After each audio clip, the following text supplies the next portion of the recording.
Asanteni sana. Tafadhali tunaweza keti chini. Asanteni sana.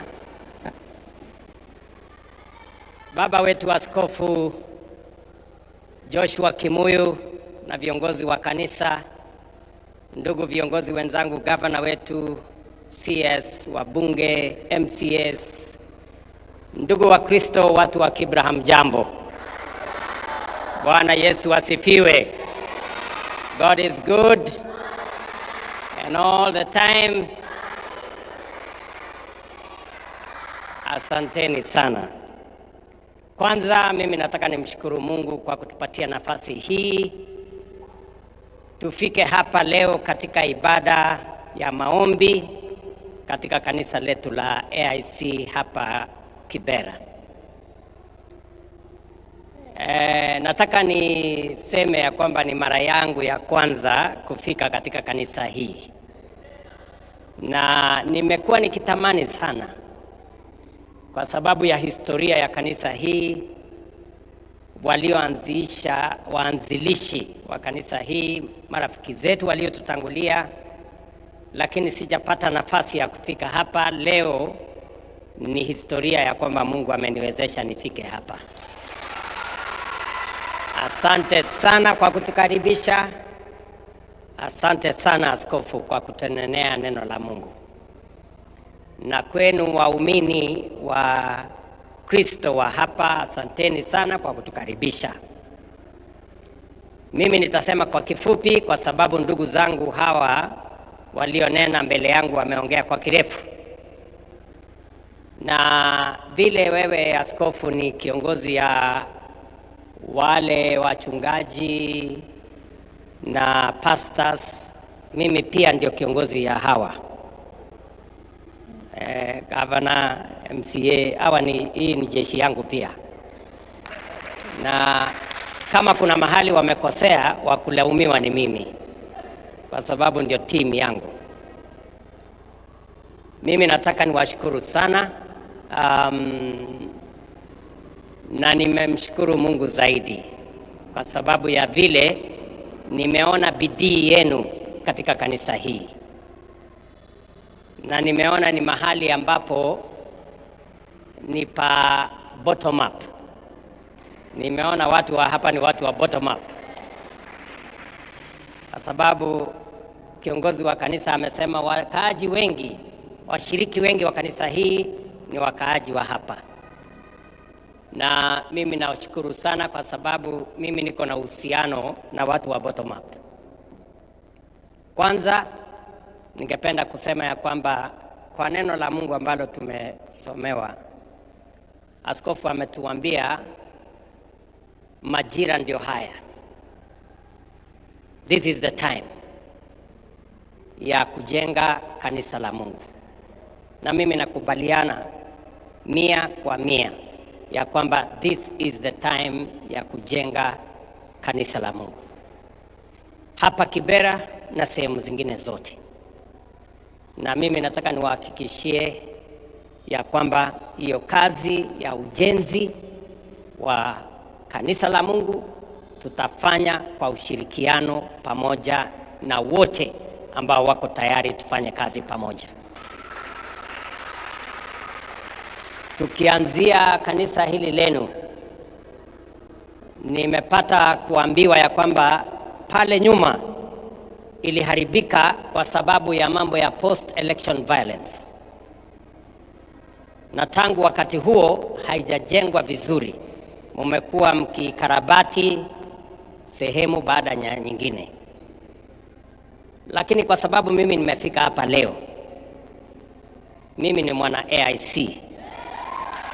Na kwa baraka ya Mungu mimi ndio kiongozi wa taifa hii. Basi hii kanisa sasa tutaifanya iwe mpya na tutashirikiana pamoja. So nitashirikiana na viongozi wenu, tukuje tuone ile kazi inahitajika hapa, na tutafanya kwa pamoja, na Mungu atatujalia kanisa hii iwe ni kanisa ambaye italeta baraka kwa watu wa sehemu hii ya Kibera. Sitaki kusema ya kwamba tutafanya namna gani, lakini tutafanya, si ndio? So mimi nataka niseme nimefurahi sana, and I will join the team that will help in the rebuilding of this church so that it can become a place of refuge and a place of hope for the people of Kibra. And since your member of parliament has said it, and all the leaders have said it, I will join in making sure that we rebuild this church.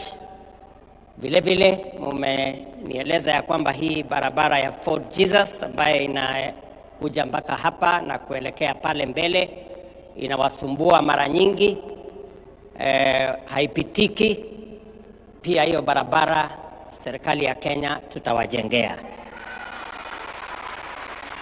Na nimeambia waziri na nimeambia Director General wa Kura ya kwamba nitarudi hapa baada ya miezi mitatu. Mimi nataka hiyo barabara iwe imekamilika, na Mungu atatujalia iwe hivyo. Nakumbuka nilienda kanisa ingine Catholic Church kule Soweto, na ile barabara nilitumia ilikuwa imeharibika sana, na ilikuwa nafikiri Novemba ama Oktoba mwaka uliopita, na niliwaeleza wakirudi kutoka Christmas watakuta hiyo barabara imetengenezeka ama imetengenezwa, na ilikuwa hivyo. So hata hii yenu, I will make sure that it is rebuilt and the road is made in such a manner that it can serve the people of this area.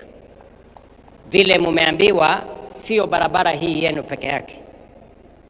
City yetu ya Nairobi tuko na mpango na city yetu. Nimeketi chini na governor na viongozi na wabunge wa sehemu hii, na tumesema hii city ya Nairobi, kwa sababu ndio sura ya Kenya, lazima tuiweke katika hali ambayo itatuletea heshima kama taifa. Ndio sababu tunajenga madarasa zaidi, watoto wa Nairobi hasa wale wanaishi katika vitongoji zetu wapate nafasi ya kusoma. Vile vile tumeongeza maji, tumekamilisha program ya Northern Collector Tunnel. Wakati wa uchaguzi I committed myself that we are going to make sure that we complete that project to add more water to Nairobi. We have now completed it. There is now more water to Nairobi. We are building more schools, more classrooms in Nairobi. I've given another 2.1 billion shillings to improve barabara za mji wetu wa Nairobi, na vile vile tuko na mradi mkubwa wa kusafisha Nairobi River. Pale tuko na vijana zaidi ya 20,000, tutawaongeza wafike 50,000 so that we can make the city of Nairobi look like a city. Isiwe ni mahali pachafu, isiwe ni mahali pa sewage. So we are also working on Nairobi River to clean it up. Isiwe ni sewage, iwe ni mahali ambapo maisha itakuwa ya sawa sawa. Na vile vile niliwaeleza hii Nairobi City, 60% ya citizens wanaoishi katika Nairobi hii wanaishi katika slums, and it is not right. Na ndio sababu pia tumeweka mpango mkubwa wa affordable housing, social housing na zile manyumba zingine. Muliona juzi awamu yetu ya kwanza pale Mukuru, pia hapa Lang'ata na Kibra. Nilikuwa hapa juzi. In this area we are already developing 4,600 housing units. Awamu ya pili ambayo tayari nimeanzisha tuko na nyumba 15,000. Awamu ya tatu ambayo itaanza hivi karibuni, tulimaliza enumeration, actually tutamaliza by Monday enumeration ya wale wananchi ambao watatupatia mahali pa kujenga hizo manyumba. Tutakamilisha na tutaongeza nyumba zingine 10,000. Hii sehemu yenu hapa peke yake tutajenga nyumba 26,000 mpya, ambayo itapatia nafasi wananchi wa sehemu hii walioishi katika vitongoji ambazo hazifai waweze kuishi makao mazuri, na ni commitment yangu kwamba we are going to transform not just the city of Nairobi but our nation in Kenya. Nairobi kwa ujumla, we have already committed to build 60,000 housing units as phase 1, zikiwemo zenu hapa 26,000, and we will continue to work together. Mimi nataka tu niwahakikishie hii city yetu ya Nairobi, barabara nimewaambia vile tutajenga, mashule vile tunajenga madarasa mapya, maji vile tumeongeza mambo ya maji ambayo yanakuja katika Nairobi City, manyumba vile tunajenga na wananchi wa hapa wataishi katika makao yanayofaa, na vile vile matatizo ya stima ambayo saa zingine inatuletea mikasa ya moto, pia illegal connections. Mumesikia chairman wetu wa budget amesema tumeweka pesa ya kwanza milioni 500 ya kuhakikisha ya kwamba illegal connections tunaziondoa ambazo zinatuletea sisi mikasa, so that we have proper connections of power that do not result in unnecessary fires in the city of Nairobi. Kwa hivyo hiyo kazi tumeweka pesa sehemu hizo zote as part of lifting the city of Nairobi and making every citizen count in this city. Na katika program yetu ya kuinua Kenya hii na kuinua mji wetu, mimi nataka tu niwahakikishie hivi,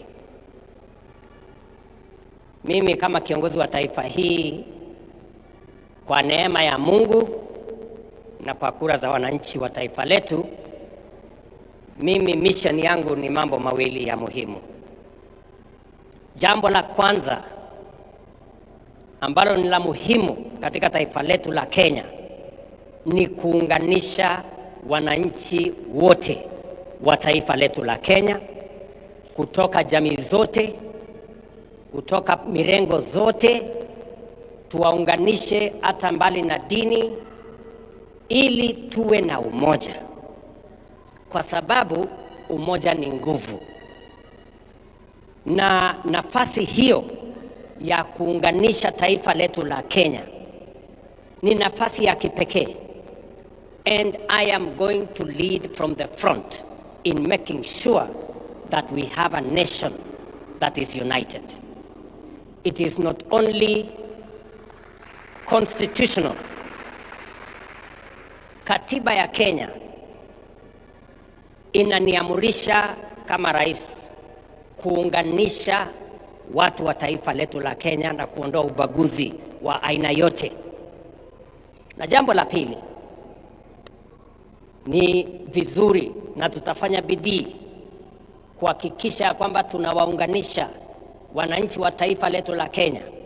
Ndio hata maana tumeweka serikali ya broad based, ya mapana na marefu, kuhakikisha kwamba wananchi wote wa Kenya kutoka sehemu zote wanajumuishwa katika serikali na uongozi wa Kenya, ili tuwapokonye nafasi wale wa chuki, hasira, kisirani, wanaotaka kutumia ukabila kugawanya wananchi wa Kenya, wasipate nafasi katika taifa letu la Kenya.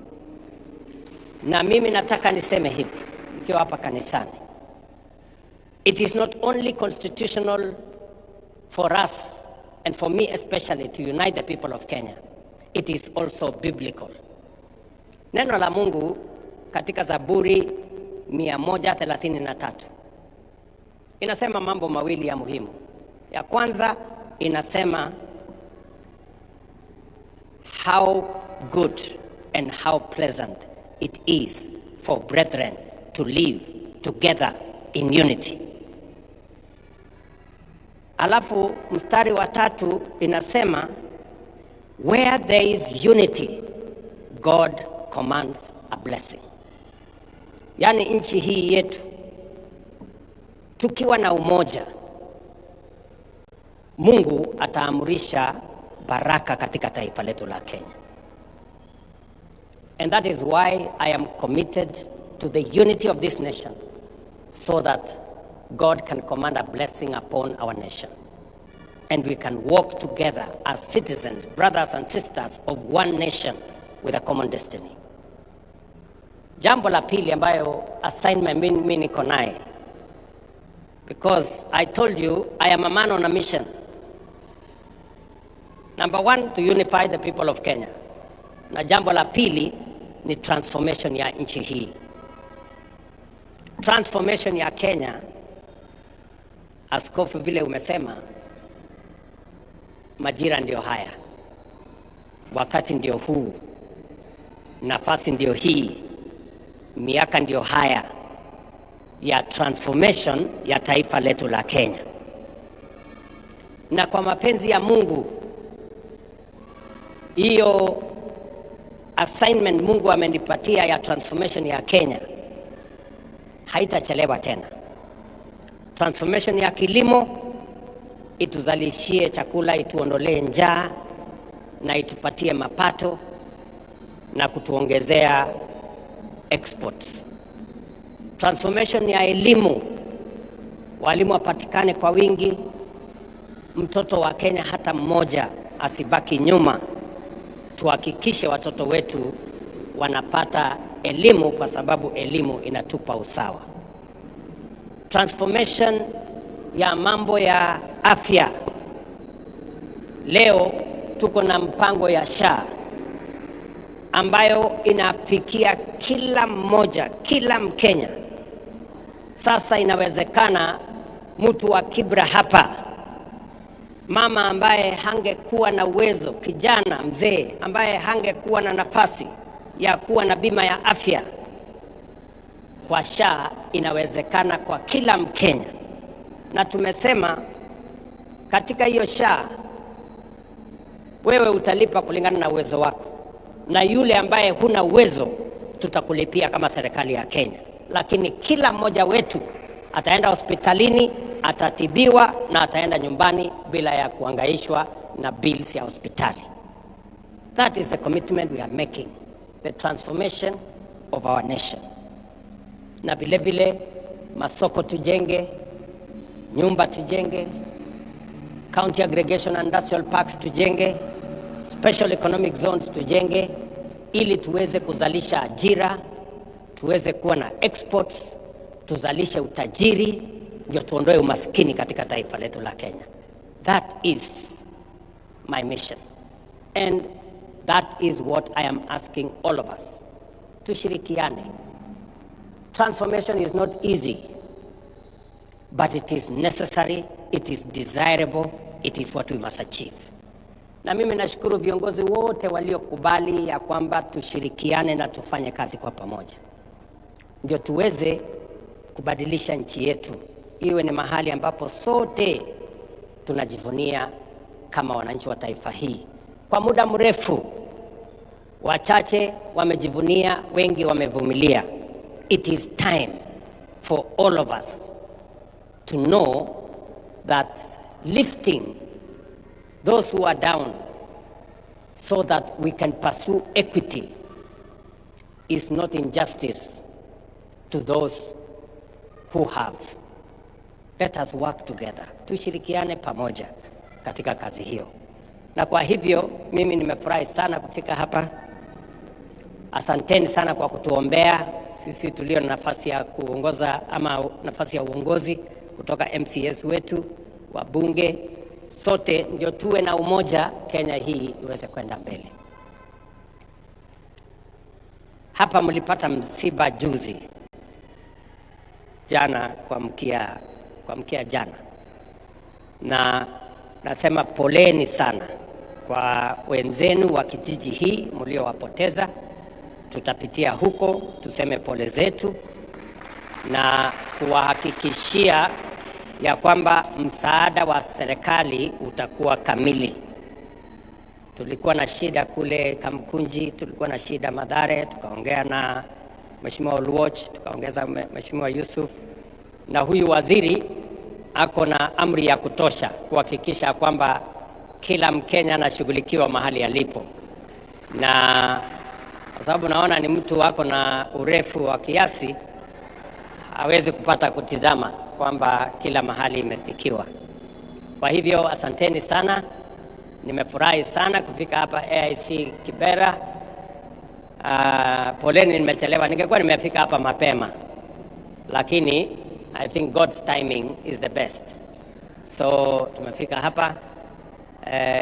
Ndugu yangu Sakaja, asante sana kwa kushughulika na kwaya na wale wengine wote, na kwa sababu mimi ni rafiki yako na mimi ndio mtu wako, si ndio? Na mimi ni supporter wa huyu mjamaa so naona uniform si mbaya sana, lakini we can make it better. We can have another we can have another pair of uniform. So wale wanaongoza kwaya hiyo na kwaya ingine hapo ya wale nini hiyo na kwaya ya worship, praise and worship, so nitakupatia shilingi 1,000,000 ufanye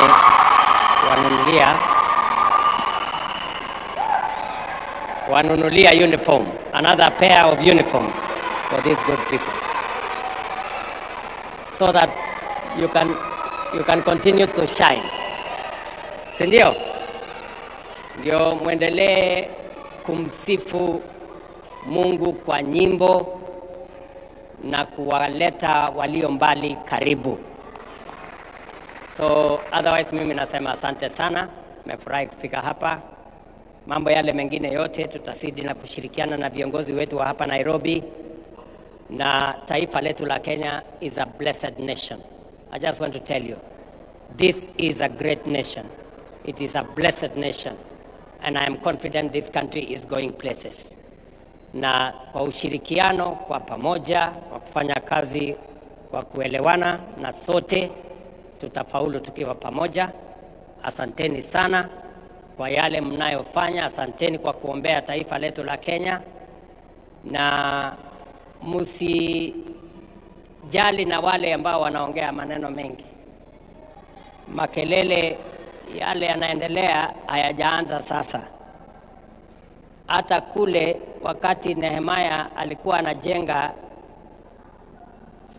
Jericho, kulikuwa na watu wa makelele kama hawa.